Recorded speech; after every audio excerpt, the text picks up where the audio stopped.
Meus prezados irmãos, boa noite. Hoje é dia 8 de janeiro de 2024, segunda-feira.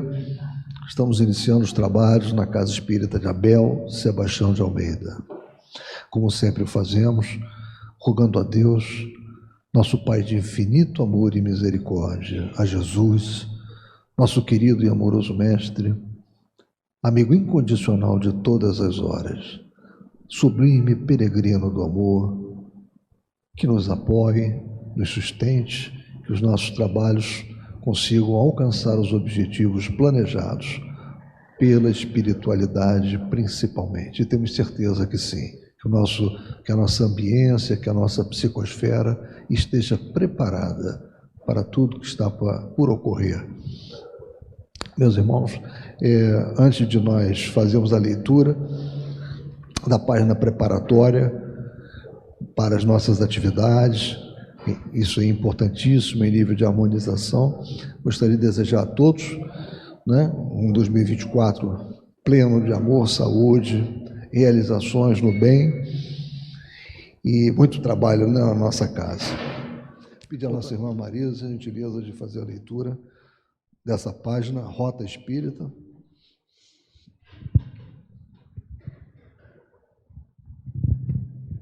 Boa noite. O título é Rota Espírita, do livro Caminho Espírita, psicografia de Chico Xavier, pelo espírito Albino Teixeira.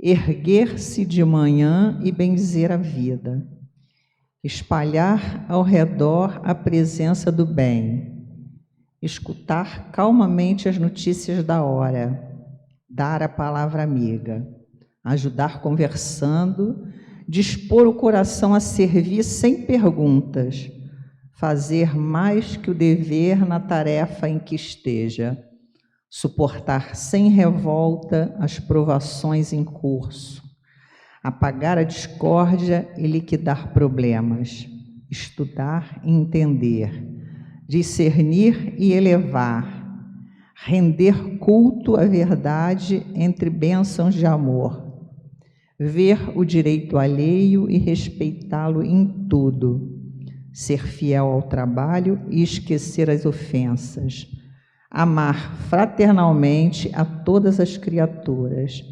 acender cada noite as estrelas da paz no abrigo da consciência em preces de alegria.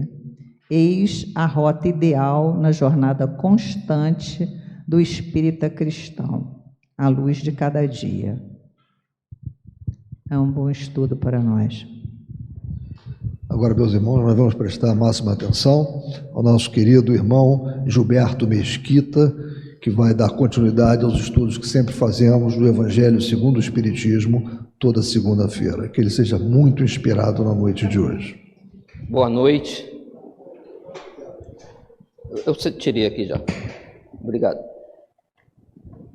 Vamos então falar hoje sobre o Evangelho segundo o Espiritismo, capítulo 17, Sede Perfeitos, esse capítulo 17, o item 4, os bons espíritas.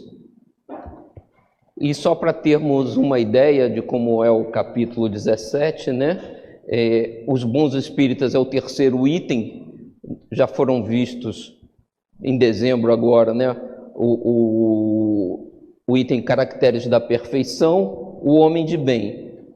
E aí agora veremos os bons espíritas, os próximos itens, Parábola do Semeador e depois as instruções dos espíritos.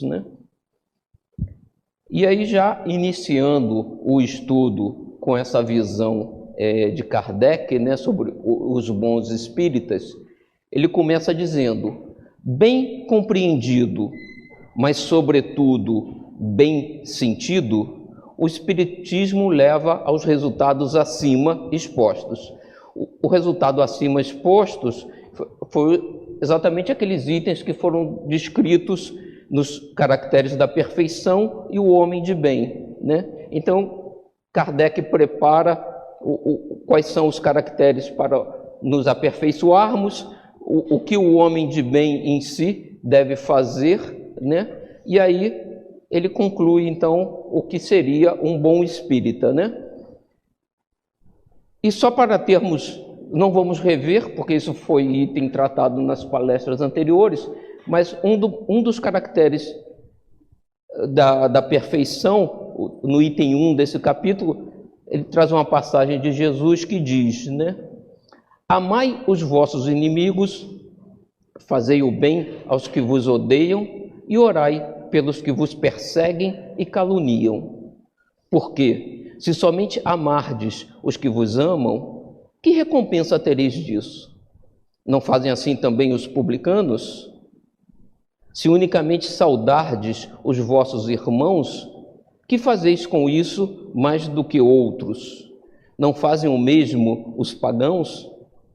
Sede, pois, vós outros perfeitos, como perfeito é o vosso Pai Celestial. Isso em Mateus, parágrafo 5, versículos 44, 46 a 48, né? Então, só para termos uma ideia, né, dos itens que foram tratados nesses pontos anteriores, né? E Kardec diz, então, se seguirmos o que foi exposto acima, nesses itens anteriores, eles caracterizam o verdadeiro espírita como o cristão verdadeiro, pois que o mesmo é que outro. E aí, então, nós concluímos que o verdadeiro espírita é o cristão verdadeiro, né? Mas se Kardec menciona que existe um cristão verdadeiro, é porque devem haver cristãos que não são verdadeiros, né? Por que isso, né? A gente vai ver mais adiante que o Espiritismo diz, né, que a ideia é recuperar o cristianismo dos primeiros séculos, né? O cristianismo redivivo na sua origem, porque parte da informação foi distorcida com o tempo, e a gente vai ver isso aqui mais adiante, né? Então, a gente tem que recuperar aqueles conceitos primordiais do cristianismo, incorporando aos ensinos espíritas, né? Esse é o conceito. E aí, Kardec continua dizendo: o espiritismo não institui nenhuma nova moral, apenas facilita aos homens a inteligência e a prática do Cristo, né? Da moral do Cristo, né? Dos ensinamentos do Cristo, facultando fé inabalável e esclarecida aos que duvidam ou vacilam. Então ele está dizendo, o que a gente aprende no Espiritismo não é nada mais do que Jesus nos ensinou no cristianismo, há 2000 anos atrás, acrescida de algumas novas explicações, algumas correções do que foi distorcido durante o período, e como o próprio Cristo falou, de novas informações que o Consolador prometido iria trazer e que o Espiritismo incorpora, então, essas novas revelações, esses novos conhecimentos que Jesus trouxe. Mas a parte moral, que é o que Kardec trata no Evangelho segundo o Espiritismo, ela já existia desde aquela época, ela não foi alterada, né? O que o Espiritismo trouxe de novo não foi em termos de moral, mas em termos do conhecimento do mundo espiritual que Jesus não detalhou na sua época, né? Então, o ensinamento de Jesus, principalmente o ensinamento moral de Jesus, está aí há 2000 anos e é o mesmo, né? Que a gente tem que recuperar no Espiritismo dentro do seu ensino mais puro, né? E só, assim como Jesus dizia, né, no seu tempo, não vim destruir a lei, Kardec também, né, nos diz que o Espiritismo não veio destruir a lei, né, mas veio complementar. E ele diz, né, são chegados os tempos em que os ensinamentos do Cristo têm de ser completados, em que o véu intencionalmente lançado sobre algumas partes desse ensino tem de ser levantado, em que a ciência, deixando de ser exclusivamente materialista, tem de levar em conta o elemento espiritual, e em que a religião, deixando de ignorar as leis orgânicas e imutáveis da matéria, como duas forças que são, apoiando-se uma na outra e marchando combinadas, se prestarão mútuo concurso. E a gente está vendo isso agora, né? O Alcir, na palestra que ele fez na tarde hoje, levantou isso. A ciência está caminhando nesse sentido, né? De aceitar e estudar os fenômenos psíquicos, de estudar e levantar dados. Já existem em diversas universidades, inclusive aqui no Brasil, vários estudos ligados sobre a reencarnação, sobre processos ligados, inclusive a Universidade de Juiz de Fora, por exemplo, está fazendo um memorial de Kardec, trazendo documentos inéditos encontrados na França, fazendo a tradução, colocando disponível. Se procurar no site da Universidade de Juiz de Fora, eles têm um site. Então, a religião, principalmente o espiritismo, está se juntando com a ciência e caminhando nesse sentido. A gente já vê isso começando a acontecer e, como Kardec já previa, essa vai ser a tendência em breve, né, no futuro. Então ele dizia, né, o espiritismo não constitui nenhuma nova moral, apenas facilita aos homens a inteligência e a prática da do Cristo, facultando fé inabalável e esclarecida aos que duvidam ou vacilam.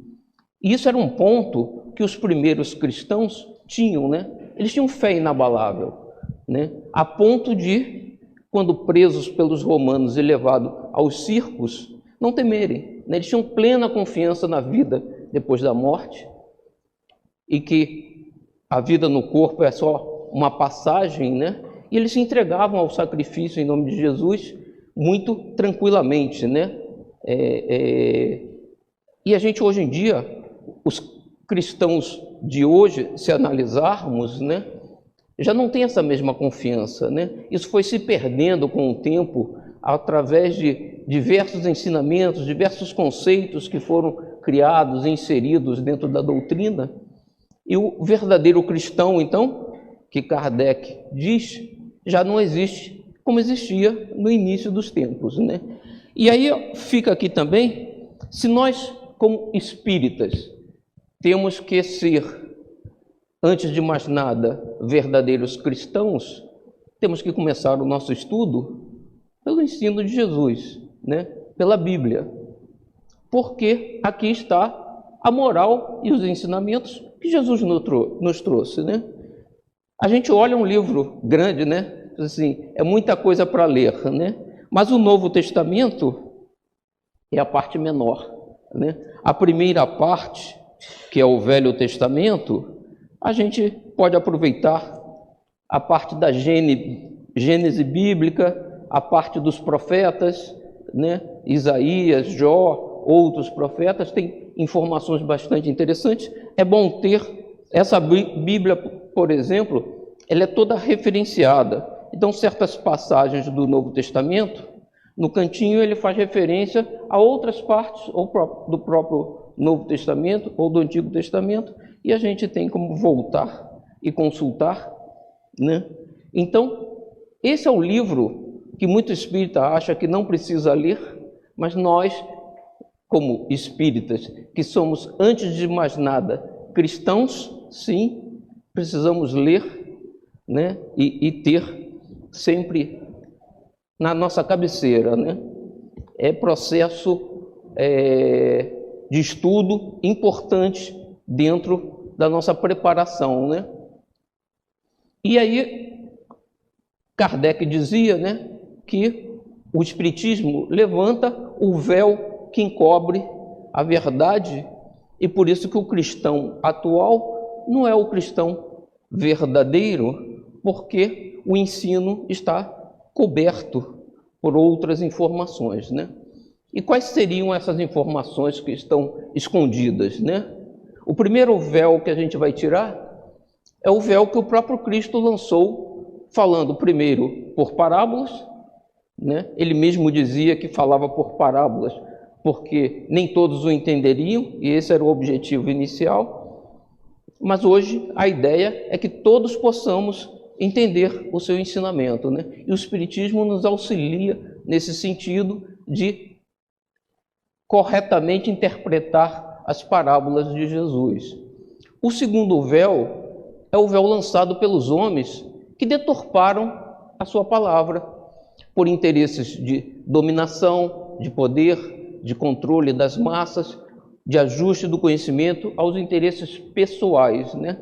Então, o cristianismo foi dominado por instituições, né, que se colocaram como em defesa do cristianismo, mas que se apropriaram, vamos dizer assim, do conhecimento e deturparam as informações.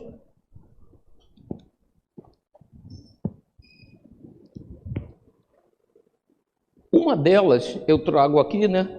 A primeira, vamos dizer assim, grande mudança que trouxe alteração no que Jesus nos ensinou foi o Credo Niceno ou Credo de Nicéia, né?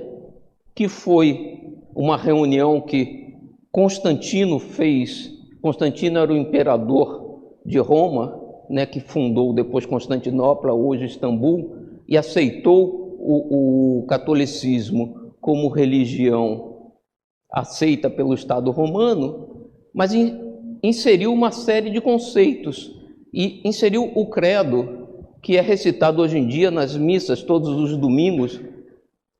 Ele dizia, né: cremos em um só Deus, Pai Todo-Poderoso, Criador de todas as coisas, visíveis e invisíveis, e um só Senhor, Jesus Cristo, o Filho de Deus, gerado unigênito do Pai, isto é, da substância do Pai. Então eles colocam Jesus como próprio Deus, o qual por nós homens e para nossa salvação desceu, se encarnou e se fez homem.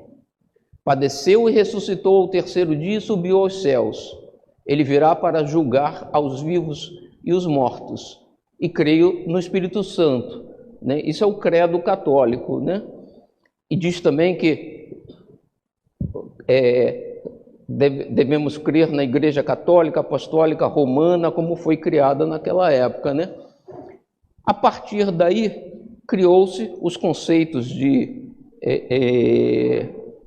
da Santíssima Trindade, né? Da ressurreição do corpo, e uma série de conceitos que o Espiritismo vem questionar, né? Então, é como Jesus já dizia, né?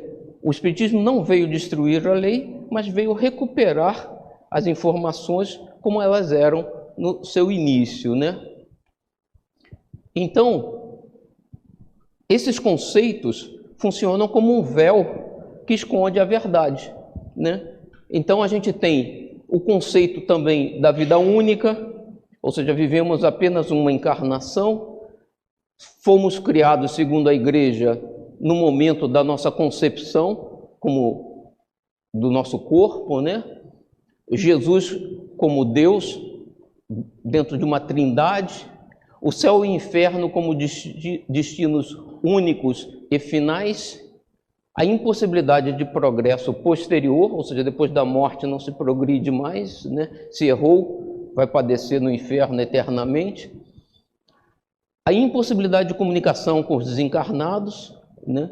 Então, esses pontos nos fazem desviar a atenção da real mensagem de Jesus contida aqui na Bíblia, né? Que a gente precisa recuperar como ela foi dita e como é a verdade, né?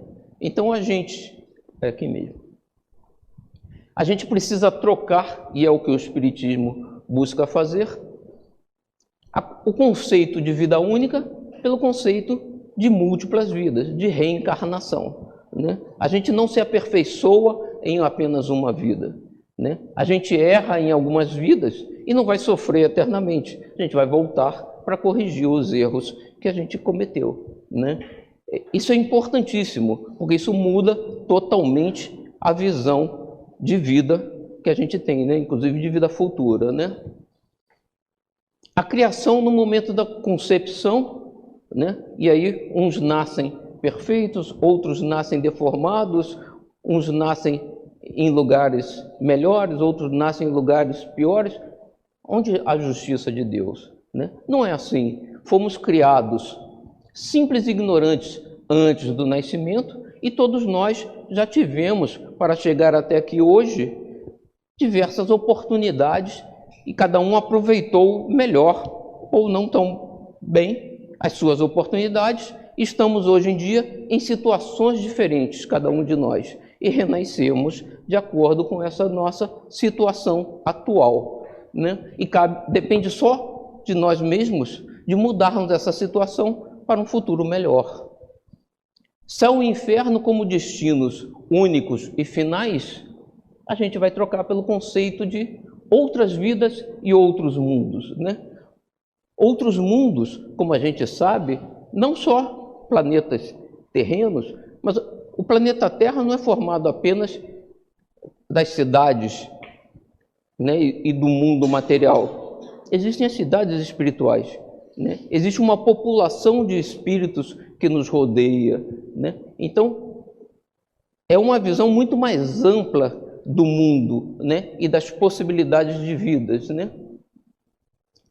A impossibilidade de progresso posterior, a gente vai trocar por uma visão de evolução, tanto aqui na vida terrena, quando estamos encarnados, que podemos trabalhar pelo nosso progresso, mas o progresso contínuo. Deixamos o corpo e continuamos progredindo, né? Vide André Luiz nas suas obras, que mostra que ele deixou o corpo, foi parar no umbral, porque ele foi considerado como um suicida não intencional, mas por não ter se cuidado como devia, desencarnou antes do momento que deveria, passou um período no umbral, mas se recuperou, evoluiu e vem trabalhando espiritualmente, trazendo uma obra para a gente, né, de vulto considerável, devassando para a nossa vista o mundo espiritual de uma forma que a gente desconhecia, né? Então, André Luiz, sim, está evoluindo também no mundo espiritual. E a impossibilidade de comunicação com os desencarnados, vamos trocar pela mediunidade e a comunicação com os espíritos. Chico Xavier aí é o grande exemplo, Divaldo Pereira Franco, outro, de que sim, os espíritos retornam e se comunicam conosco e trazem a descrição de como é a vida depois da morte, né?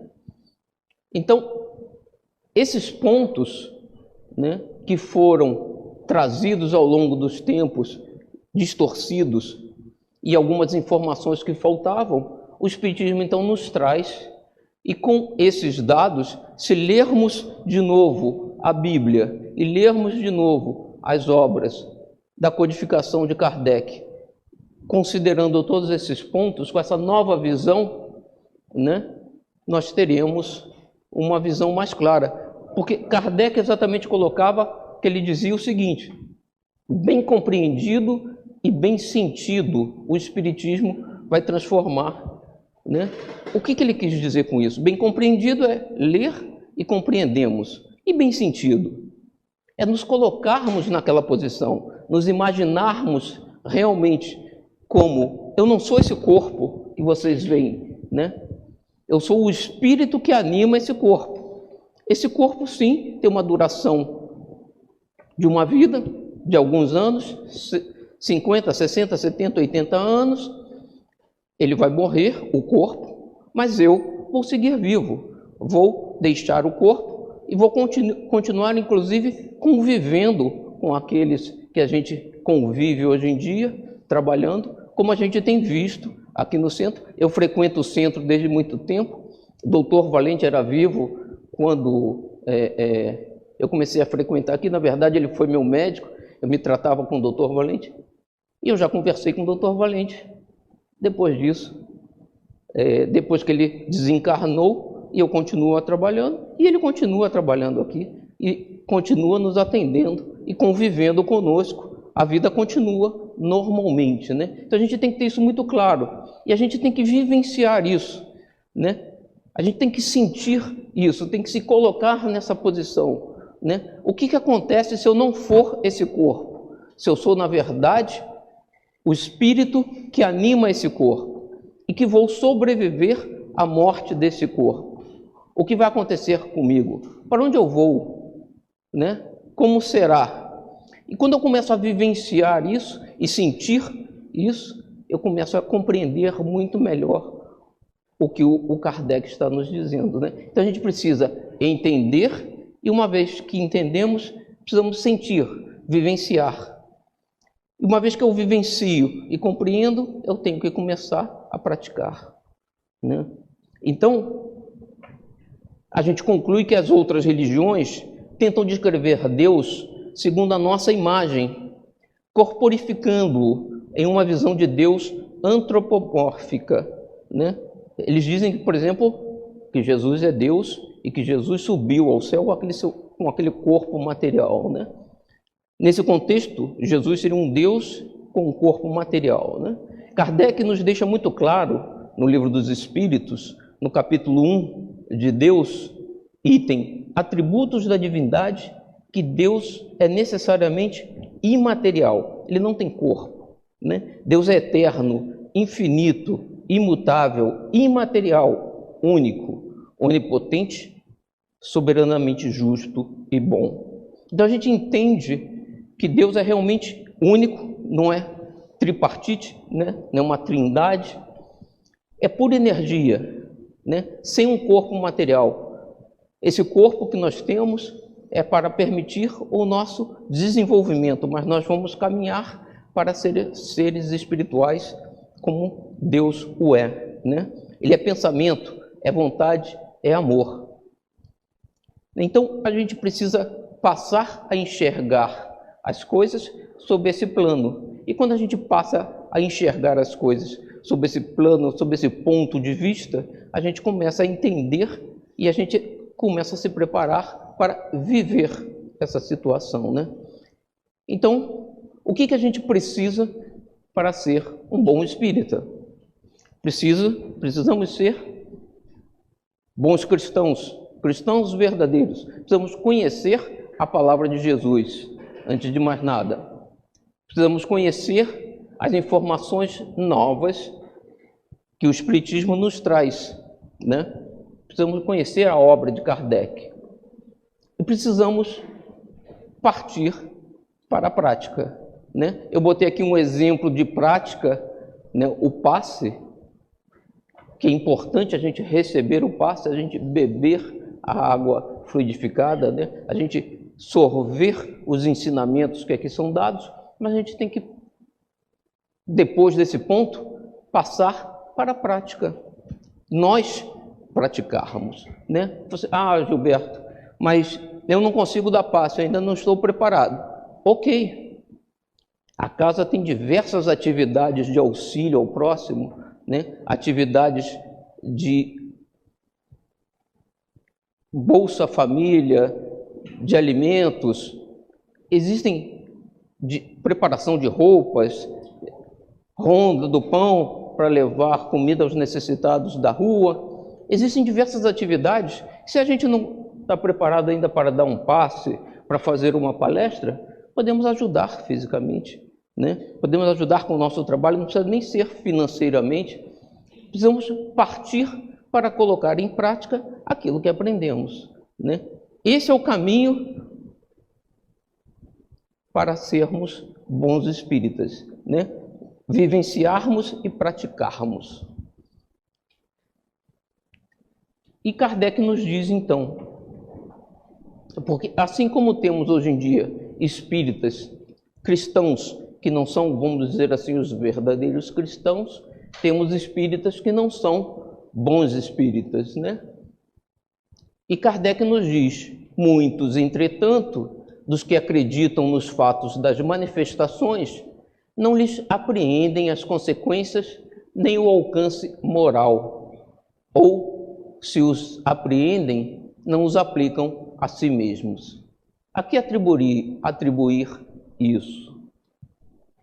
E ele mesmo diz, né, Kardec, provém isso de que a parte, por assim dizer, material da ciência somente requer olhos que observam, enquanto que a parte essencial exige um certo grau de sensibilidade. Kardec volta aqui a dizer: precisamos aprender, entender e sentir, né? Ter sensibilidade para perceber os impactos daquilo que a gente estuda. A que se pode chamar maturidade do senso moral. Maturidade que independe da idade e do grau de instrução. Aqui, né, idade e grau de instrução nossa na vida atual, porque como espíritos somos muito mais antigos, já estudamos muito mais. Mas ainda assim, existem cientistas muito capazes na parte do conhecimento, mas que têm pouca sensibilidade, pouco sentimento, né? E não percebem o lado moral, né? Então, independente do grau atual nosso de idade e instrução, né? Nós temos o lado peculiar ao desenvolvimento, em sentido especial, do espírito encarnado, ou seja, nós somos espíritos que já vivemos outras vidas, já estudamos e tivemos outras experiências e trazemos isso conosco, né? A gente esquece que vidas tivemos, mas a gente não esquece do que a gente aprendeu, né? Assim como a gente diz, o espírito não leva as coisas materiais, mas leva o conhecimento, leva o estudo, né? Leva as tendências. A gente traz também o conhecimento, as tendências, não traz, são as coisas materiais das vidas passadas e a lembrança em si de quem nós fomos, mas trazemos toda aquela bagagem de conhecimentos que a gente adquiriu. E como a gente dizia no início, cada um de nós está num grau diferente de desenvolvimento. Alguns ainda não perceberam o alcance moral dessa vida eterna, né? O alcance moral das palavras de Jesus e dos ensinamentos de Jesus, né? Quando Jesus diz: é preciso perdoar o inimigo, né?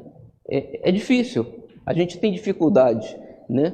Mas a gente tem que sentir e vivenciar esse tipo de experiência, né? É prática, temos que colocar em prática, temos que tentar, né? Para aprender.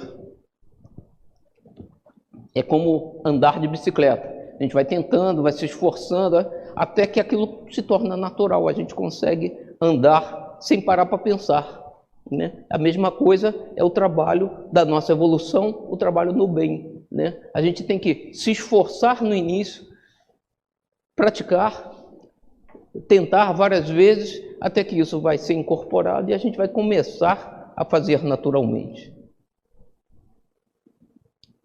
E Kardec continua: em alguns ainda, muito tenazes são os laços da matéria para permitirem que o espírito se desprenda das coisas da terra. A névoa que os envolve tira-lhes a visão do infinito, onde resulta não romperem facilmente com seus pendores, nem com seus hábitos. Eu diria que Kardec é muito gentil, né? Eu diria mesmo vícios, né? Não hábitos. Nós trazemos vícios do passado, são hábitos negativos, vamos dizer assim, que a gente tem que romper com eles, a gente tem que mudar, né? A gente tem reencarnado e repetido os mesmos erros toda vez, né? E a gente tem que mudar isso em algum momento, né? Não percebendo haja qualquer coisa melhor do que aquilo de que são dotados. Tem a crença nos espíritos como um simples fato, mas que nada ou bem pouco lhes modifica as tendências instintivas. Numa palavra, não divisam mais do que um raio de luz, insuficiente a guiá-los e a lhes facultar uma vigorosa aspiração capaz de lhes sobrepujar as inclinações. E Kardec coloca ainda: contudo, a aceitação do princípio da doutrina é um primeiro passo que lhes tornará mais fácil o segundo, noutra existência. Então Kardec diz: se eu não der esse passo agora, eu vou ter que dar em outra existência, não tem jeito, porque a evolução é o caminho a seguir, né? Agora, precisamos deixar para outra existência, né? Por que talvez não começar a trabalhar isso, né? Só que trabalhar isso significa mudar, né? Fazer coisas diferentes do que a gente tem feito até agora, né? Eu vejo colegas de espiritismo, né, de crença, postarem muitas vezes, né, mensagens do tipo: a vida é muito curta, temos que aproveitá-la, né, aproveitar o momento. Eu olho e penso: caramba, não aprenderam nada, né? Como assim a vida é curta? Somos seres eternos, não morremos, quem morre é o corpo, né? E se pensarmos que já tivemos diversas encarnações, imagine, eu estava lendo agora no final do ano um livro sobre um espírito de capela que desencarnou lá na transição planetária que nós estamos hoje. Eles estavam naquela época, algo como 6.000 anos atrás, e veio reencarnar na Terra. Esse espírito reencarnou inicialmente em Atlântida, que depois a gente conhece pelas histórias do próprio Evangelho segundo os livros de Kardec, né? Mas também por Sócrates, que Atlântida foi destruída por uma erupção vulcânica violenta, né? E aqueles habitantes reencarnaram em outros lugares. Esse espírito reencarna então no Egito, ainda no início da civilização egípcia, e vem reencarnando, volta a reencarnar na época de Jesus, entra em contato com os ensinamentos do Mestre, e ele vai então evoluindo.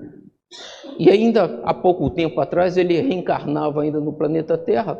Então, se a gente imaginar, ele já teve diversas vidas no planeta de Capela, né? Reencarnou há 6.000 anos atrás aqui no planeta e teve diversas encarnações aqui no planeta, né? Se a gente pensar que a gente já teve 100 encarnações e a gente viveu em média 40 anos em cada encarnação, a gente já viveu nesse planeta ou em outros planetas 4.000 anos encarnados, o somatório das nossas vidas. E a gente fica dizendo: a vida é curta, eu tenho que aproveitar. A gente tem que aproveitar para dar o salto adiante, para não ficarmos nesse mesmo marasmo, reencarnando e sofrendo, porque a gente faz as mesmas coisas, a gente não muda, né? E o que a gente precisa é mudar para melhor, começar a nos transformarmos, começarmos a trabalhar pelo bem do próximo, não apenas pelo bem de nós mesmos, né? Enquanto a gente não conseguir dar esse passo adiante, continuaremos reencarnando, né? Vamos somar 5.000 anos de vida encarnado, mais 15.000 anos de espírito em evolução, e a gente caminha, avança muito pouco.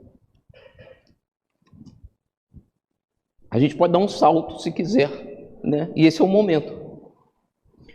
Só para a gente conceituar o que a gente vem falando, né? Que a gente está falando de bom espírita, né? Cristãos verdadeiros. O Livro dos Médiuns traz uma classificação. E ele coloca então a classificação dos espíritas, né? Ele diz: primeiro, os que creem pura e simplesmente nas manifestações. Para eles, o espiritismo é apenas uma ciência de observação, uma série de fatos mais ou menos curiosos. Chamar-lhe-emos espíritas experimentadores, né? Eles acreditam que os espíritos se manifestam, que a mediunidade existe, mas não passa disso, né? O segundo são os que no espiritismo veem mais do que fatos, compreendem-lhe a parte filosófica, admiram a moral daí decorrente, mas não a praticam. São os espíritas imperfeitos. O terceiro, os que não se contentam com admirar a moral espírita, que a praticam e lhe aceitam todas as consequências. Convencidos de que a existência terrena é uma prova passageira, tratam de aproveitar os seus breves instantes para avançar pela senda do progresso, única que os pode elevar na hierarquia dos mundos espíritas, esforçando-se por fazer o bem e coibir os seus maus pendores. São os verdadeiros espíritas, ou melhor, os espíritas cristãos. Então, aquele que está realmente estudando, compreendendo, vendo além do fenômeno, né? E começando a trabalhar pela sua melhoria, pela sua mudança. Nós temos que mudar, não podemos continuar a fazer a mesma coisa que sempre fizemos nas diversas encarnações, inclusive nessa. E o quarto, ele diz, finalmente os espíritas exaltados, que também é negativo, né? A espécie humana seria perfeita se sempre tomasse o lado bom das coisas. Em tudo, o exagero é prejudicial. Em espiritismo, infunde confiança demasiado cega e frequentemente pueril no tocante ao mundo invisível e leva a aceitar-se com extrema facilidade, sem verificação, aquilo cujo absurdo ou impossibilidade a reflexão e o exame demonstrariam. Kardec nos mostra sempre que o mundo dos espíritos não é formado por uma classe diferente de seres. Somos nós que deixamos o corpo e passamos a viver no mundo espiritual. E a gente faz no mundo espiritual o que a gente fazia aqui no planeta Terra muitas vezes. Ou seja, nem todos os espíritos são bons, trazem opiniões corretas e agem corretamente. Assim como no planeta atual, como nós, entre nós encarnados. Tem os que agem corretamente, tem os que agem errado. O mundo espiritual, da mesma forma. Então a gente tem que aceitar o mundo espiritual, mas saber com quem a gente fala, né? E acreditar em quem deve e duvidar de quem a gente não confia, né? Ou seja, existe fake news também no mundo espiritual, né? E a gente tem que... Não é toda a mensagem espiritual que a gente recebe que a gente pode dizer, não, veio dos espíritos e a gente vai acreditar e vai seguir. Não, não funciona assim, né? E aqui então agora a gente tem uma visão, né? E eu trouxe um pensamento, né, de Sócrates que dizia, né, conhece-te a ti mesmo, torna-te consciente de tua ignorância e serás sábio. A gente viu o que a gente precisa fazer para ser um bom cristão, né, um bom espírita. A gente viu as classificações. Cada um de nós vai fazer uma análise pessoal, interna, em que posição eu me encontro e o que eu preciso fazer para mudar, né? Reconhecer as nossas deficiências que nós temos, né? Seria exagero, orgulho máximo achar que somos perfeitos, não somos. Cada um de nós tem as suas deficiências, temos que encontrá-las, porque só assim poderemos corrigi-las. Então cada um de nós faça a sua análise, né, interna, pessoal, a sua autoanálise, entenda em que posição está e a gente sabe, então, o que fazer para caminhar adiante, né? Essa é a ideia que a gente traz baseado nos conceitos do Espiritismo, né? E Kardec diz, além desses que a gente viu até aqui, em outras pessoas, né, em outros indivíduos, os princípios da doutrina lhe fazem vibrar fibras que nos outros se conservam inertes. Em suma, é tocado no coração pelo que inabalável se lhe torna a fé. Uma das coisas que a gente precisa perceber, né, é que a gente precisa realmente acreditar, pela lógica, pelos exemplos, pelo tudo que a gente vê na doutrina espírita, que nós somos seres eternos, né?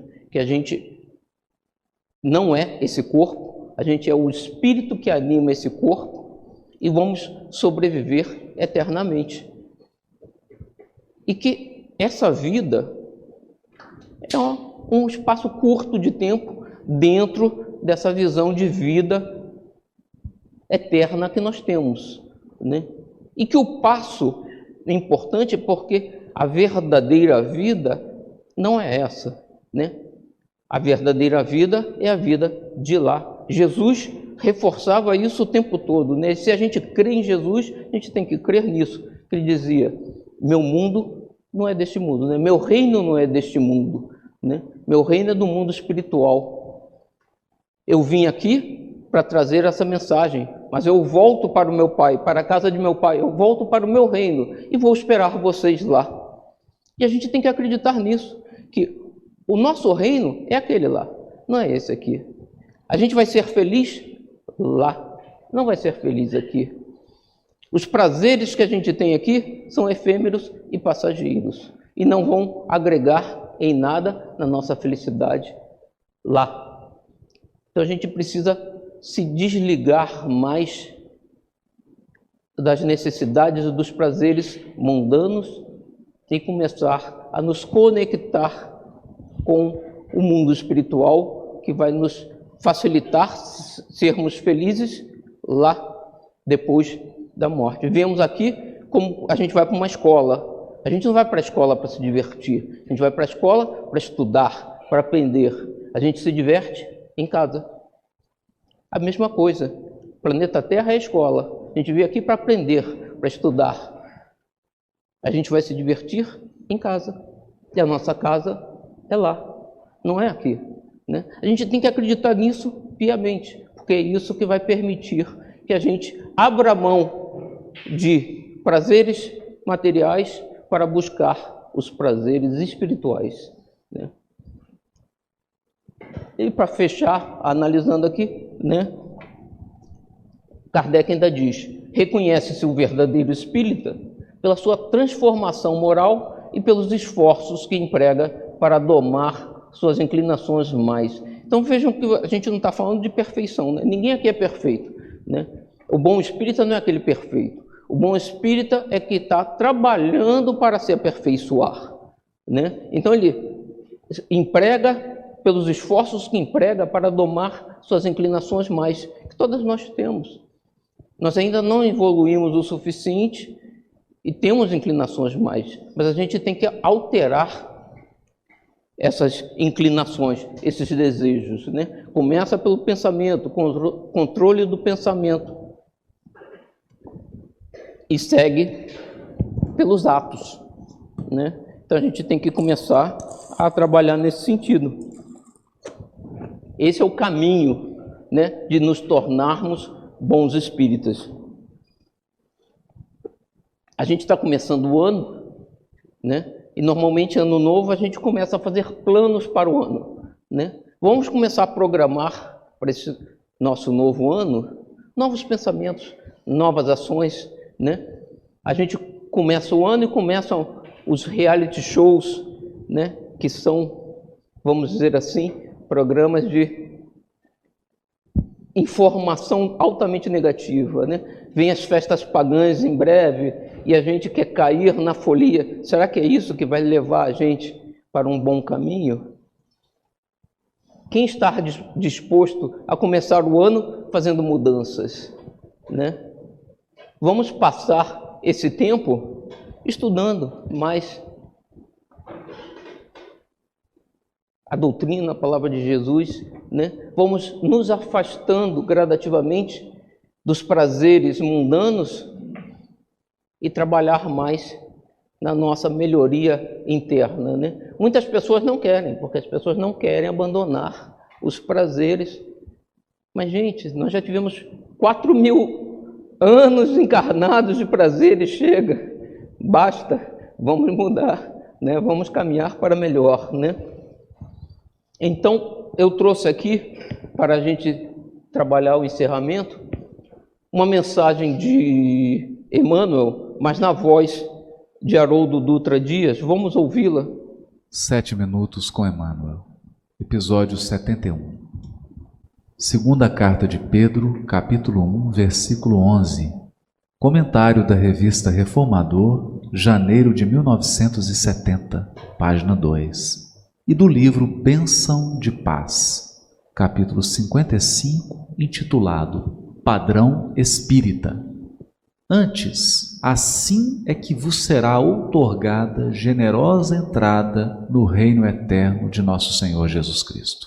Segundo Pedro, capítulo 1, versículo 11. Comenta o benfeitor.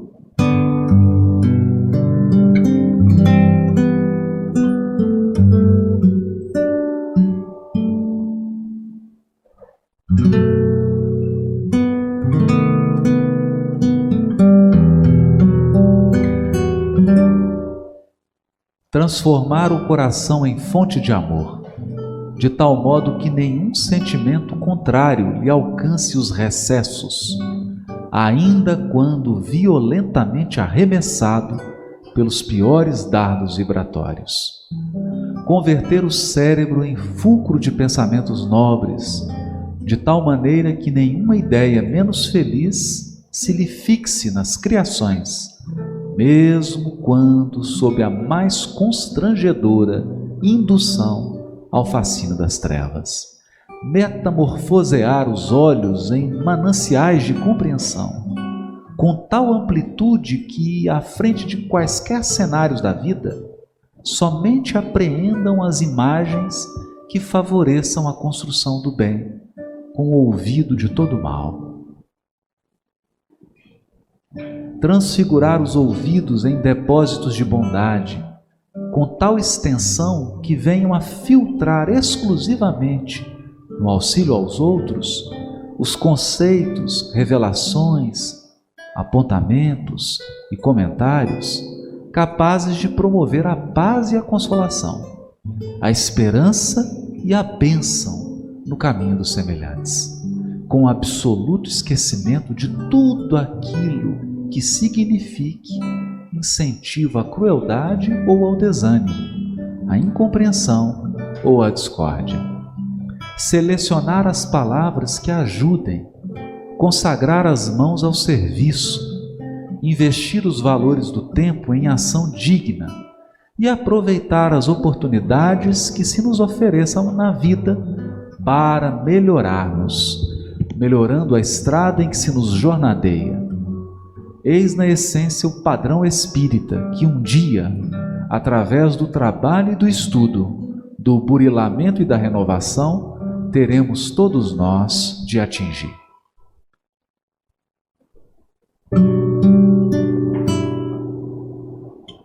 Nas inolvidáveis palavras do codificador, reconhece-se o verdadeiro espírita pela sua transformação moral e pelos esforços que emprega para domar suas más inclinações. Nessa grandiosa página, o benfeitor Emmanuel aponta o futuro da nossa jornada evolutiva, quando nos identificaremos totalmente com o guia e modelo da humanidade, o tipo mais perfeito que Deus tem oferecido ao homem, Jesus Cristo. Coração, cérebro, olhos, ouvidos, palavras e mãos a serviço do semelhante, estendendo o bem e trilhando o caminho do autoaperfeiçoamento através do trabalho, do estudo, do burilamento e da renovação. Não é difícil perceber que o padrão espírita, na essência, é o padrão do cristão, esboçado no seguinte roteiro: transformar o coração em fonte de amor, converter o cérebro em fulcro de pensamentos nobres, metamorfosear os olhos em mananciais de compreensão, transfigurar os ouvidos em depósitos de bondade, selecionar palavras que ajudem, consagrar as mãos ao serviço.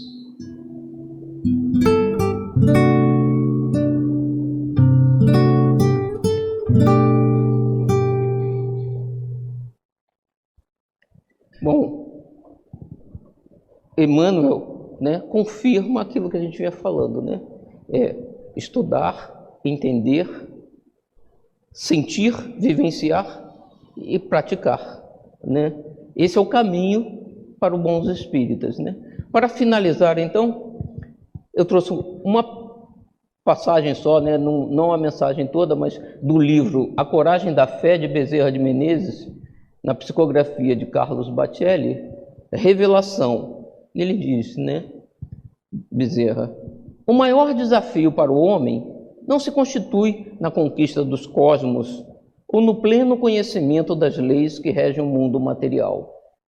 O seu maior desafio é a conquista de si mesmo, no domínio mais amplo das próprias emoções e dos pensamentos que se originam em seu mundo íntimo.